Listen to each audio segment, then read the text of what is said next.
नमस्कार, मैं हूं शोभा पाटिल। आज की इस वीडियो में हम रस भाग 4 के अंतर्गत रौद्र रस की परिभाषा और उनके उदाहरण भावार्थ सहित देखने वाले हैं। देखिए, पहले हम रौद्र रस किसे कहते हैं इसका अध्ययन करने वाले हैं। आपने इसके पहले वीडियो में देखा है, भरत मुनि के नाट्य शास्त्र में मुख्य 4 रस उन्होंने बताए हैं, जिसमें श्रृंगार रस, रौद्र रस, वीर रस और विभत्स रस। फिर उनके उपरस बताए हैं, मतलब श्रृंगार रस का उपरस हास्य रस। हमने इसके पहले श्रृंगार रस और हास्य रस का अध्ययन किया है। आज हम रौद्र रस, मुख्य रस है, भरत मुनि के नाट्य शास्त्र में बताया गया है, वो मुख्य रस है, इसका अध्ययन आज हम करने वाले हैं। इसका उपरस करुण रस है, यह हम अगले वीडियो में देखने वाले हैं। आज हम मुख्य रस दूसरा रौद्र रस है। रौद्र रस किसे कहा जाता है अथवा किस स्थिति में रौद्र रस उत्पन्न होता है, ये देखिए। विरोधी या शत्रु या विपक्ष द्वारा किसी व्यक्ति, देश, समाज या धर्म अथवा अपने गुरुजन, अपनों से श्रेष्ठ, वरिष्ठ का या बड़ों का अपमान, अनुचित व्यवहार या असह्य वचन के कारण हृदय में स्थित क्रोध नामक स्थायी भाव जागृत होकर विभाव, अनुभाव और संचारी भावों से संयोग होकर आस्वाद्य हो जाता है, मतलब परिपक्व अवस्था प्राप्त करता है, तब रौद्र रस उत्पन्न होता है। इसमें 3 महत्वपूर्ण बातें हैं। पहली बात, किसी व्यक्ति, देश, समाज या धर्म के प्रति अपमान, अनुचित व्यवहार, ये हो सकता है। कभी कभी अपने स्वयं को किसी ने अपमानित किया है तो क्रोध उत्पन्न होता है। कभी कभी अपने माता पिता, अपने से बड़े अथवा गुरुजनों के प्रति किसी ने अनुचित व्यवहार या असह्य वचन किया तो भी हमारे मन में क्रोध उत्पन्न हो जाता है। यानी क्रोध या हमारे मन का स्थायी भाव है। जब हमारे विपरीत असह्य, अपमान, निंदा, अनुचित व्यवहार हो जाता है, तब हमारे मन में जो स्थायी भाव क्रोध होता है वो जागृत हो जाता है। अब उसे विभाव, अनुभव और संचारी भावों का संयोग हो जाता है, उस स्थायी भाव का, और फिर वह क्रोध परिपक्व अवस्था या आस्वाद्य हो जाता है, तब रौद्र रस उत्पन्न हो जाता है। यहाँ महत्वपूर्ण बात है, किसी शत्रु पक्ष द्वारा हमें क्रोधित किया जाता है या उस तरह का वातावरण किया जाता है। देखिए, रस, ये रौद्र रस है, मुख्य रस है। इसका रंग रक्त, रक्त मतलब लाल है, और उसकी देवता रुद्र है। देखिए, और इसकी एक संकल्पना भी होती है, युत्थम, मतलब मन में ऐसा क्रोधित भाव पैदा हो जाता है कि ये रौद्र। अब रौद्र रस कब दिखाई देता है? नाटक में जब दर्शक देखता है कि कोई पात्र या कोई अभिनेता किसी अभिनेत्री पर या नायक नायिका पर क्रोधित भाषा में बोलने लगता है, तो हमारे मन में रौद्र रस उत्पन्न हो जाता है। अथवा किसी काव्य को पढ़ते समय वहां क्रोध का वर्णन किया है, या वहां भी रौद्र रस की निर्मित होती है। ये ध्यान में रखिए, काव्य पढ़ते, साहित्य पढ़ते समय या नाटक देखते समय दर्शक या पाठक के मन में ये क्रोध का वर्णन सुनकर रौद्र रस उत्पन्न होता है। अब देखिए, रौद्र रस के अवयव या अंग। रौद्र रस का स्थायी भाव क्रोध है। आलंबन विभाव देखिए, शत्रु, विरोधी या विपक्ष पक्ष के व्यक्ति, अनुचित बात कहने वाला व्यक्ति, दुराचारी, अत्याचारी, निंदक, पापी, अन्यायी, ये सभी लोग आलंबन। अब आलंबन विभाव में 2 भाग हैं, एक आश्रय आलंबन विभाव और दूसरा विषय आलंबन विभाव। जिसके मन में क्रोध उत्पन्न होता है वो आश्रय आलंबन विभाव, और जिसके प्रति क्रोध निर्माण होता है उसे विषय आलंबन विभाव, ये भी ध्यान में रखिए।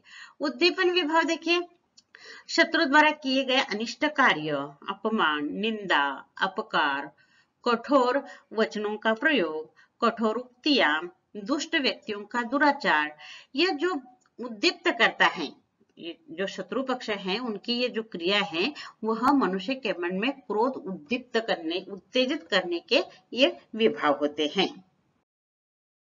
अनुभव देखिए, जब मन में क्रोध उत्पन्न हो जाता है तब कायिक, मानसिक यह जो क्रियाएं होती है हमारी, ये देखिए, यानी गुस्से से आंखें लाल हो जाना, दांत पीसना, मुट्ठी खींचना, पांव पटकना, बोहे तानना या चढ़ना, गालियां देना, शस्त्रास्त्र चलाना, गुस्से से शरीर कांपना, ललकारना, प्रहार करना, प्रचंड या उग्र रूप धारण करना, संहारक प्रवृत्ति मतलब तोड़फोड़ करना, आवेग भरे वचन, क्रोध सूचक वचन, ये सब क्रिया ही हैं। यानी जब मन में क्रोध पैदा हो जाता है तो क्रोधित हुए व्यक्ति की शारीरिक मानसिक यह जो प्रक्रिया है, प्रतिक्रिया होती है, उसे अनुभव कहते हैं। और संचारी भाव, ये संचारी भाव मन में आते हैं, जाते हैं, क्षणभंगुर होते हैं, परंतु क्रोध के समय ये भाव मन में आकर चले जाते हैं। घृणा, ईर्ष्या, उन्माद, आवेग, अमर्ष, स्मृति, चपलता, साहस, हर्ष, ग्लानि, स्वेद, उग्रता, उद्वेग, असूया, मोह, गर्व, चंचलता आदि। उत्साह भी होता है, कभी कभी दूसरे लोगों को क्रोधित करने के लिए कुछ लोगों को साहस और उत्साह लगता है दूसरों को दुख देने के लिए और उनमें क्रोध पैदा करने के लिए, ये सभी संचारी भाव हैं। इस तरह रौद्र रस के यह 4 भाव या अंग या अवयव हमने यहाँ देखे हैं। अब देखिए यहाँ एक उदाहरण, यह रौद्र रस के अवयव के आधार पर इसका स्पष्टीकरण देखिए। श्री कृष्ण के वचन सुन अर्जुन क्रोध से जलने लगे, सब शोक अपना भूल कर करतल युगल मलने लगे। अब ये पहचानने के लिए बहुत आसान है, क्योंकि क्रोध यह रौद्र रस का स्थायी भाव होता है और काव्य पंक्ति में अर्जुन क्रोध से जलने लगा है, इसका मतलब अर्जुन को क्रोध आया है, ये आपके समझ में आ जाता है और तुरंत आप समझ जाते हैं कि यह रौद्र रस का उदाहरण है। परंतु यह स्पर्धा परीक्षा के लिए इसका आश्रय आलंबन, विषय आलंबन, उद्दीपन भाव, अनुभव या संचारी भाव पूछा जाता है, तो इसका आशय मालूम होना आवश्यक है। यह श्री कृष्ण है, अर्जुन है, इसका मतलब ये महाभारत का उदाहरण है। अब महाभारत युद्ध भूमि पर ये दोनों खड़े हैं और श्री कृष्ण गीता का वचन सुनाकर अर्जुन को क्रोधित कर रहे हैं, युद्ध के लिए उत्तेजित कर रहे हैं, क्योंकि अर्जुन के मन में युद्ध के प्रति उदासी आ जाती है। सामने सभी रिश्तेदार हैं, गुरुजन हैं, उन्हें कैसे मारना, इस तरह का भाव उसके मन में आ जाता है, तो उसे उत्तेजित करते हैं। और यहाँ और भी पंक्तियां हैं, केवल 2 पंक्तियां यहाँ पूछी जाती हैं स्पर्धा परीक्षा के लिए। अभिमन्यु का क्रूरता से वध किया है और अर्जुन ने शपथ ली है कि जयद्रथ वध उसमें सबसे आगे था। अर्जुन का बेटा अभिमन्यु चक्रव्यूह में अटक जाता है और वहां जयद्रथ वध सबसे आगे आकर बहुत क्रूरता से अभिमन्यु को मार देता है। और श्री कृष्ण गीता के वचन के आधार पर अर्जुन को उत्तेजित कर रहे हैं, उद्दीप्त कर रहे हैं। देखिए गीता में बताया गया है कि जो शत्रु हमारा विनाश करता है उन्हें शस्त्र से मारने से कोई दुष्परिणाम नहीं है। शास्त्र यही कहता है, ये उचित है, विनाश करने वाले शत्रु को मारना ही चाहिए। यह भगवत गीता के वचन के आधार पर श्री कृष्ण अर्जुन को उत्तेजित करते हैं, तब अर्जुन को क्रोध आता है। सबसे पहले क्रोध से अर्जुन जलने लगता है। सब शोक अपना भूलकर, मतलब अभिमन्यु का मृत शरीर देखकर उसे शोक हो जाता है, परंतु सब शोक भूल जाता है। जिन्होंने ये किया है उन्हें मारना चाहिए, इस तरह के तूफानी विचार उसके मन में जागृत हो जाते हैं। करतल युगल मलने लगे। करतल युगल, करतल मतलब हाथ, युगल मतलब दोनों हाथ एक दूसरे पर वो मलने लगते हैं, मतलब क्रोध प्रकट करने के लिए। आवेग आ जाता है, कब शत्रुओं का विनाश करता हूं, ऐसा उसके मन में ये तूफानी विचार आ जाते हैं। सब शोक भूलकर वो युद्ध के लिए तैयार हो जाते हैं और उस समय उसका क्रोध है, वह क्रोध से वो जलने लगते हैं, मतलब आंखें लाल हो जाती हैं, मुट्ठी भींचने लगते हैं, दोनों हाथ मलने लगते हैं। यह वातावरण है। यानी महाभारत युद्ध भूमि में श्री कृष्ण भगवत गीता का वचन सुनाकर युद्ध करना गलत नहीं है, उचित है। यह अर्जुन को उत्तेजित करता है, तब अर्जुन का क्रोध नामक स्थायी भाव जागृत हो जाता है और उस समय वह शोक वगैरह सब भूल जाता है और अपने हाथ एक दूसरे पर मलने लगता है। कब युद्ध करता हूं और कब शत्रु को मारता हूं, इस तरह की स्थिति उसकी हो जाती है। अब इसका स्थायी भाव क्रोध है, जो काव्य पंक्ति में ही आ गया है। आलंबन विभाव मतलब आश्रय आलंबन विभाव, किसके मन में क्रोध जागृत हो गया है, अर्जुन के मन में, इसलिए आश्रय आलंबन विभाव अर्जुन है। किसके प्रति उसके मन में क्रोध जागृत हुआ है, शत्रु के प्रति, मतलब कौरवों के प्रति या उसके गुरुजन हैं, शत्रु पक्ष में जो भी है उनके प्रति उसके मन में क्रोध जागृत हो गए हैं जयद्रथ को मारने के लिए, इसलिए विषय आलंबन विभाव, जिसके प्रति क्रोध हुआ है वह शत्रु। यह विषय आलंबन विभाव है। उद्दीपन विभाव, उसे उत्तेजित किसने किया? श्री कृष्ण के वचन सुनना, मतलब श्री कृष्ण ने गीता के आधार पर युद्ध करना उचित है, शास्त्र के अनुसार है, ये सुनकर उसका मन उद्दीप्त हो जाता है, उत्तेजित हो जाता है। और एक अभिमन्यु का मृत शरीर देखता है और अभिमन्यु को इन शत्रुओं ने उसे घेर कर जो गलत दिशा से, गलत दृष्टि से मारा है, इसी कारण उसके मन में क्रोध उत्तेजित हो जाता है, इसलिए उसे उद्दीपन विभाव कहा जाता है। अनुभव प्रतिक्रिया क्या है? हाथ मलना, शरीर में कंपन होने लगता है, कब जाकर मारता हूं, इसलिए कंपन होने लगता है। उग्र रूप धारण करता है, मुख लाल हो जाता है, वह तन जाती है, आंखें गुस्से से लाल हो जाती हैं। ये सारे शारीरिक उसके प्रतिक्रियाएं दिखाई देती हैं। अनुभव, कायिक अनुभव। संचारी भाव, उस समय आवेग है, उग्रता है, युद्ध करने का उत्साह है, चंचलता है, अमर्ष है, स्मृति है, गर्व उसके मन में पैदा हो गए हैं और युद्ध करने के लिए अर्जुन उस समय क्रोधित होकर उतावले हो गए हैं, तैयार हो गया है, कब मारता हूं, इस तरह का आवेग उसके मन में जागृत हो जाता है। और इस तरह ये स्पर्धा परीक्षा में पूछा जाता है, ये उदाहरण दिया जाता है और उसमें अनुभव क्या है ये पूछा जाता है। उद्दीपन विभाव, इसके लिए हमें उस उदाहरण की पार्श्वभूमि मालूम होनी चाहिए। ये जय अर्जुन की शपथ लेता है, मैथिली शरण गुप्ता जी के अर्जुन की शपथ काव्य पंक्ति का ये उदाहरण है। यह आप सबको मालूम होना चाहिए, तभी हम यह स्थायी भाव, आलंबन विभाव, उद्दीपन विभाव, ये सब कुछ हम बता सकते हैं। देखिए दूसरा उदाहरण रामायण का है। देखिए, कहा कैकेयी ने सक्रोध दूर हट निर्बोध द्विजिह्वे रस में विष मत घोल। यहाँ स्पष्ट है कैकेयी सक्रोध किसी को कह रही है, यानी पहचानने के लिए बहुत आसान है। स्थायी भाव इसका क्रोध है और इसलिए रौद्र रस का उदाहरण है, यह पहचानने के लिए आसान है, परंतु वह प्रसंग किस समय का है यह मालूम होना चाहिए। देखिए, राम का राज्याभिषेक होने वाला है, कैकेयी सज धज कर तैयार हो रही हैं, वो बहुत खुश हैं क्योंकि कैकेयी का राम बहुत प्रिय बेटा था और इसलिए वो बहुत खुश हैं। उसी समय उसकी दासी मंथरा आ जाती हैं और उसके मन में विष भरने लगती है, मतलब कहने लगती हैं, देखो राम का राज्याभिषेक हो रहा है, तुम्हारे बेटे भरत का नहीं है, तुम दशरथ को जाकर 2 वर मांगने वाले हैं, उसमें वर मांगो और उन्हें कहो भरत को ही यह राजगद्दी मिलनी चाहिए और राम को वनवास मिलना चाहिए। इस तरह वह खुश कैकेयी के मन में जब यह बातें विष के समान बातें घोलने लगती हैं, जो खुशी है उस पर पानी फेरना चाहती हैं, तब कैकेयी को बहुत क्रोध आ जाता है और उस क्रोध में वो मंथरा दासी को कहती है, दूर हट निर्बोध मतलब तुझे बोध नहीं है, इस समय कितना अच्छा वातावरण है, राम का राज्याभिषेक हो रहा है, द्विजिह्वे मतलब दो मुही हैं तुम, वहां वही एक बात बोलती हूँ, यहाँ एक बात बोलती हूँ, ये निर्बोध द्विजिह्वे यह कैकेयी ने मंथरा दासी को कहा है। रस में विष मत घोल, अब इस समय बहुत सुंदर रसमय वातावरण है और इस रसमय वातावरण में, इस खुशी के वातावरण में विष मत डाल, मतलब बुरी बात मत कह, यहाँ खुशी के वातावरण पानी मत फेरो। इस तरह कैकेयी क्रोध से अपनी मंथरा दासी को डांटती हैं, फटकारती हैं, उसे अपमानित करती हैं और उसे द्विजिह्वे निर्बोध कहती हैं, यानी कि यहाँ कैकेयी का क्रोध है और आसान है। अब देखिए, स्थायी भाव क्रोध है। आलंबन विभाव, इसमें आश्रय आलंबन विभाव, किसके मन में क्रोध पैदा हुआ है? कैकेयी का। किसके प्रति क्रोध पैदा हुआ है? मंथरा दासी का, क्योंकि मंथरा दासी उस समय उसे गलत दिशा में ले रही थी। उद्दीपन क्या है?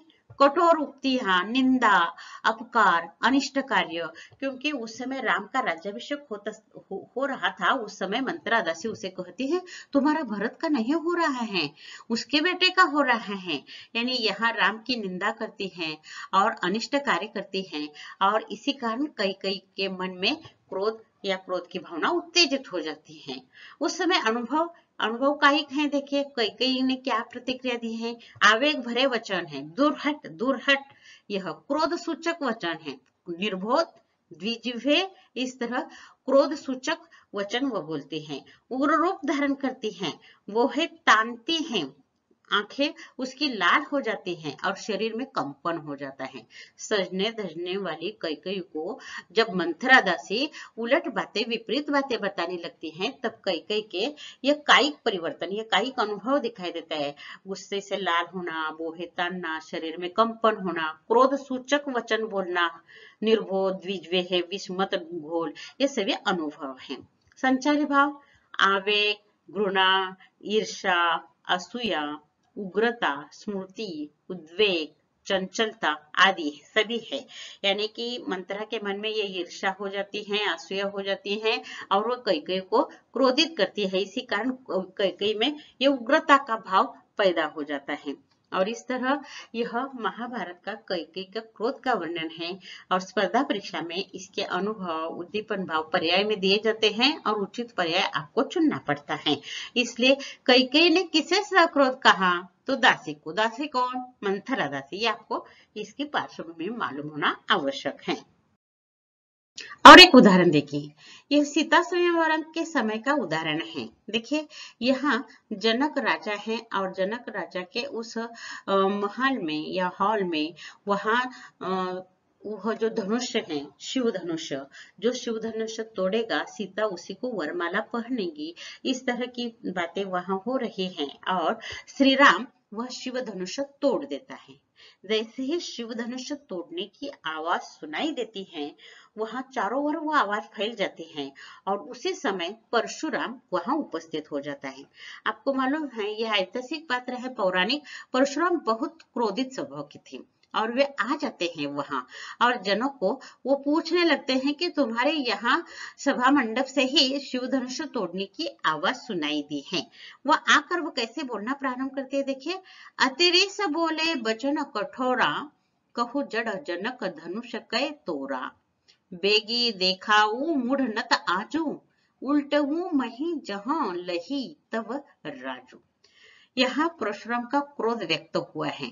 अतिरिस बोले वचन कठोरा, मतलब अत्यंत कठोर वचन से वे बोलना शुरू कर देते हैं। और कैसे बोलते हैं?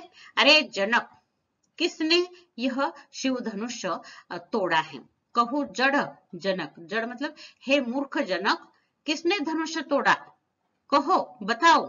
बेगे दिखाओ मूढ़ नत आजू, फिर कहते हैं बेगी मतलब जल्दी, जल्दी दिखाओ किस मूर्ख ने यह शिव धनुष तोड़ा है, और जल्दी से जल्दी बताओ, नहीं तो उल्टहू मही जहां लही तब राजू। अरे मूर्ख जनक, जहां तक तुम्हारा राज्य फैला हुआ है वहां की सारी धरती उलट दूंगा। अगर तुमने जल्दी से जल्दी नहीं बताया यह धनुष किसने तोड़ा, नहीं बताया, तो तुम्हारा राज्य जहां तक फैला हुआ है वहां की सारी धरती उलट दूंगा। इस तरह क्रोधित होकर परशुराम जनक को मूर्ख कहता है, जड़ कहता है, उसकी धरती उलट देने की धमकी देता है और जिसने तोड़ा है उसे जल्द से जल्द मुझे दिखाऊं, इस तरह का कठोर वचन बोलता है। और जनक को वह भला बुरा और संहारक वृत्ति से वो उसके साथ बातें करने लगता है। यह परशुराम का क्रोध इस काव्य पंक्ति में स्पष्ट हुआ है। सीता स्वयंवर का प्रसंग है, रामायण का प्रसंग है। सीता के पिता जनक हैं और जनक को परशुराम डांट रहे हैं धनुष तोड़ने के कारण। स्थायी भाव क्या है? क्रोध।